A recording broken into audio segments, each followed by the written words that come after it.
So when I was doing some research, I had seen that you talked about one time when you guys were in the studio and Kanye walks in and plays Ham for Lil Wayne. Yeah. Can you kind of take me through that? I was in the studio that night, but I kept like walking, like going around doing shit. So I wasn't in there like for the full like reaction. But I think when he played it, of course, like with the baby money, like, I think that was a thing. The like not knowing like if that was like a double entendre, if that was just like a bar, or if that was like a shot. I remember like that was the thing. Maybe Kanye probably didn't even look at it like that. Like, I just want to play you this joint. Like, cause I will say this, man, it was like real competitive, but it grew to be that. You know what I'm saying? Like, I remember being with Wayne when he did the verse for Swagger Like Us.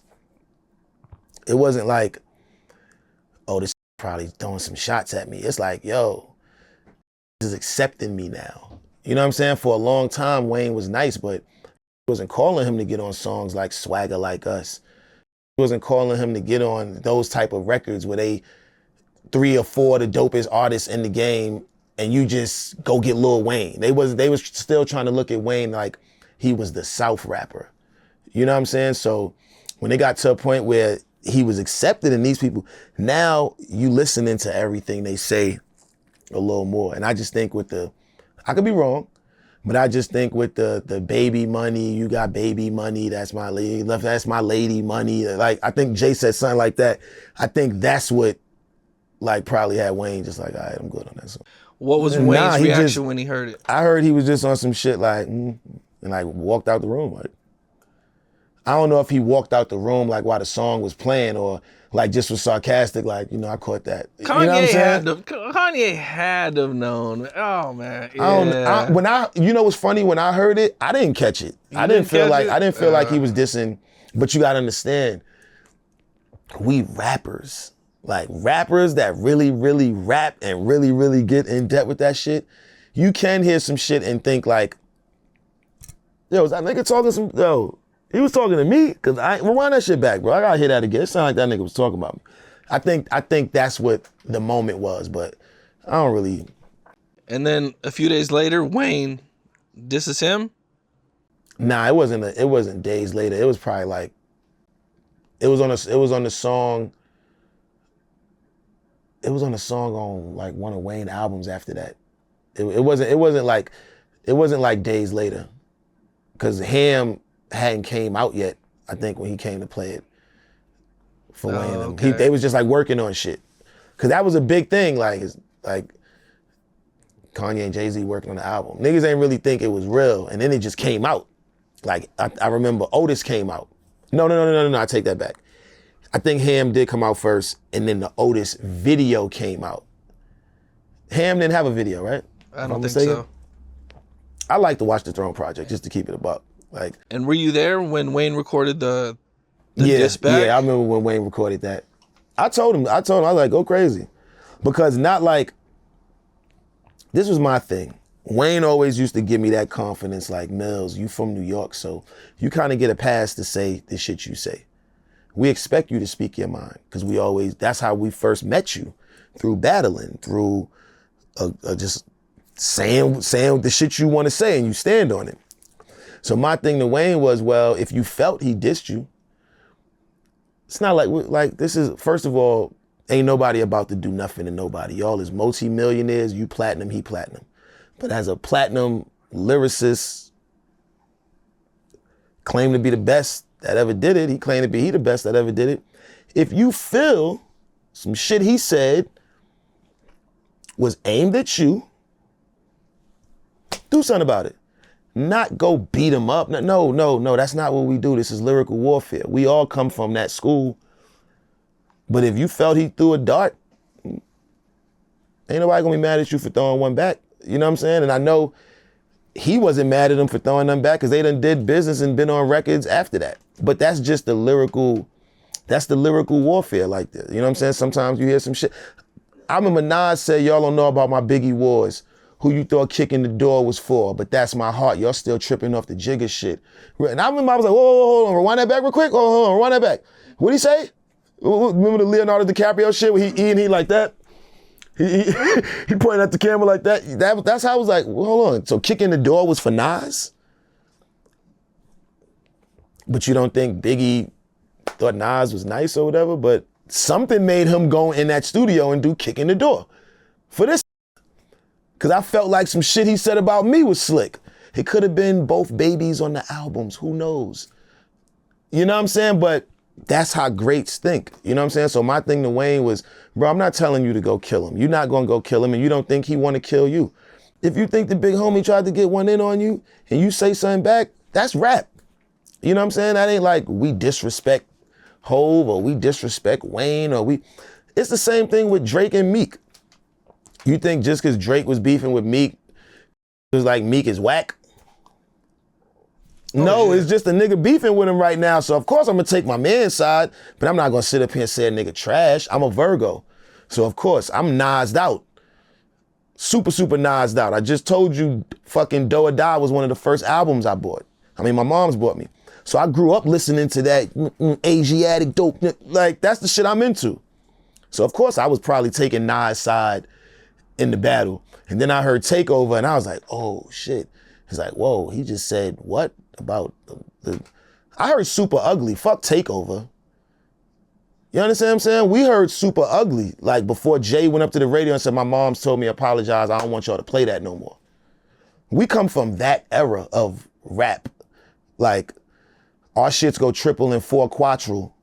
Like, and if you want to be a part of Bad Boy, then fuck you too.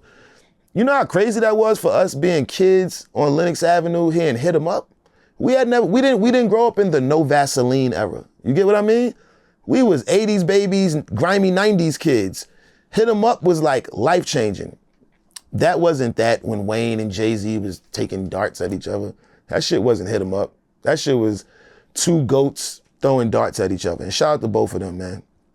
Look, yeah, it wasn't like it was a big old do all of that, battle war. and then they end up on God Did. Right. That shit don't be about nothing, man. It's lyrical warfare, man. I done seen it with some of the best of them, you know? And at one point you end up on Making of the Band. Yeah, I ended up on Making the Band. How did I end up on Making the Band? I'm trying to make sure. Damn, okay, at that time, one of my managers, my man Naj, he was, you know how people always be in the studio sessions having dice games and talking, debating shit, you know, my man better than your man, my little man to kill your man. So something came up about, I guess they was in the Daddy's House studio, that was Puff's studio at the time. And I guess something came up like, oh, my man Millz would kill everybody in the house on that show. And Puff was like, all right, well, bring him through. I'll make him battle everybody in the house. You know what I'm saying? And then my other manager was like, nah, we ain't gonna do that.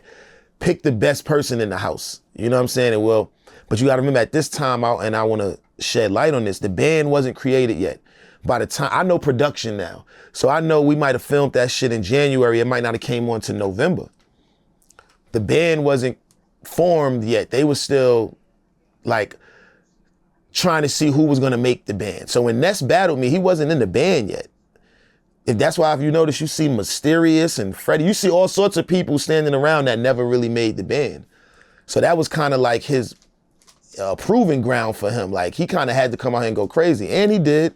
They edited it however they wanted to edit it down, whatever. But I ended up going down there that night. I don't know, but the first time I seen you or heard of you, you just destroyed some dude in front of Puffy, man. Okay, that was was a Smack DVD. Okay, that was Saya Castro. Okay. That was the first Smack DVD I ever did, and I think that was after the Ness battle, and I remember how, because when I had already knew Ness. Shout out to Ness. I had already knew Ness through my man Daoud from Harlem, right? Shout out to Da. He put me on with Ness, so I knew him before I battled him. We had got kind of cool before I battled him, but we had the battle. Like, you can't say, oh, nah, this is my man, Puff. I ain't about to battle him. And I wasn't about to tell Puff that because I want to prove myself. He knew me since I was 14, 15. I ain't 14, 15 no more.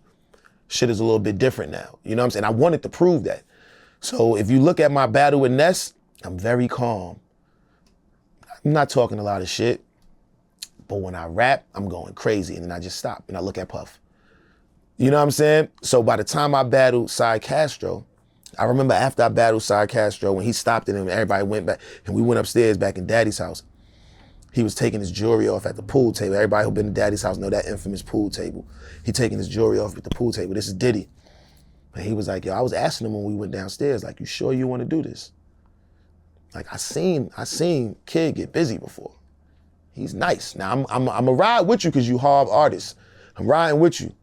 But you sure you want to do this? Because I don't know how busy you get, but I know Millz get busy. He said Cy Castro was like, bet. And shout out to Cy Castro because he was nice. I don't want people to think he was just like, am I lying, Dre? They was like, Cy Castro was that dude at that time. So, but when the DVD came out and they saw my battle with him, people just started trying to clown him like he was never nice. So I want to shed light on that. Cy Castro, he used to get busy, but that's how the Ness battle came about with me and Ness, and from there, that's when the Smack battles came. What were things like with Puffy when you were going through all this? Nah, it was cool. It was, and shout out to Diddy. It was never no issue. Puff and one of my managers at the time is like family. You know what I'm saying? So I that whole situation with Smack and Puff and me, that shit was just timing. None of it was planned. We ain't know how big Smack DVD was gonna be. I had been doing battles in the street like that. It was just somebody happened to pull a camera out in the midst of it. Like, I was already J Millz when you saw me. Like, by the time y'all saw me on Making the Band and Smack DVDs, I was already like that off camera. Like, everybody in the city knew that. Everybody in the labels knew it. But I was just kind of like the mixtape battle rapper. No was like a joint, but it wasn't like, I mean, this shit ain't Put It On Me, Ja Rule. Like, this shit ain't, you know what I'm saying? It ain't that. But I was always on their mental. I was always on their radar. You know what I'm saying? What's up? This is Cam Capone. We got more content like this coming soon. So hit that like button, subscribe, and stay locked in to Cam Capone News.